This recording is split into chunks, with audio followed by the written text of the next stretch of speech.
l'approche psychocorporelle, en fait, est basée sur une découverte faite il y a déjà une centaine d'années maintenant par un psychanalyste qui avait observé que dans une psychanalyse, les... lorsqu'il pratiquait les psychanalyses plutôt, il a découvert et observé que les problèmes de l'enfance ne causent pas seulement des problèmes dits de névrose, donc des problèmes psychologiques, mais avaient aussi des conséquences au niveau du corps, produisaient des effets corporels. Et il s'en est rendu compte en observant des personnes en psychanalyse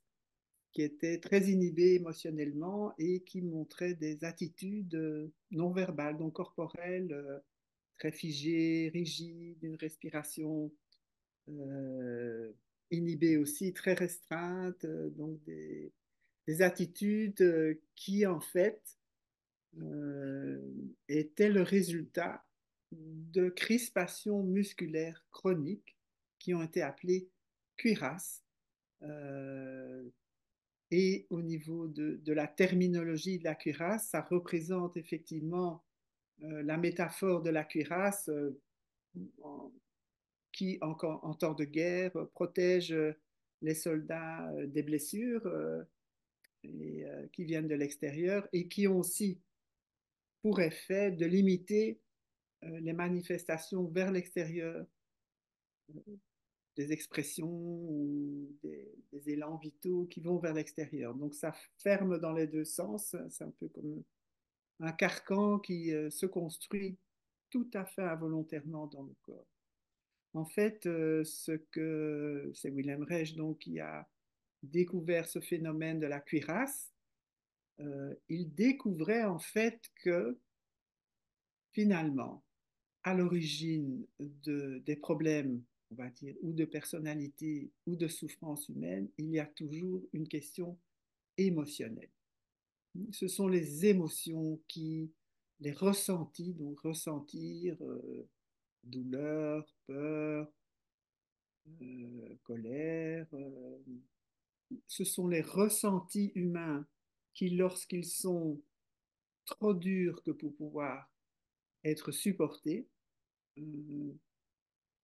c'est la raison pour laquelle, de manière tout à fait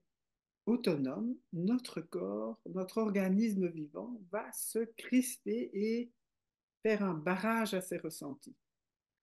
Donc ça, c'est le phénomène psychocorporel sur lequel eh bien, la forme de thérapie que je pratique, qui s'appelle l'analyse bioénergétique, est fondée. Et elle a été fondée en 1956, donc c'est déjà une psychothérapie assez ancienne, et qui a développé toute une pratique pour aider à réduire ces crispations chroniques et à soutenir les personnes avec ces vécus et ressentis qui étaient trop difficiles à supporter. Et ça, c'est grâce à la relation thérapeutique et au fait de comprendre ces ressentis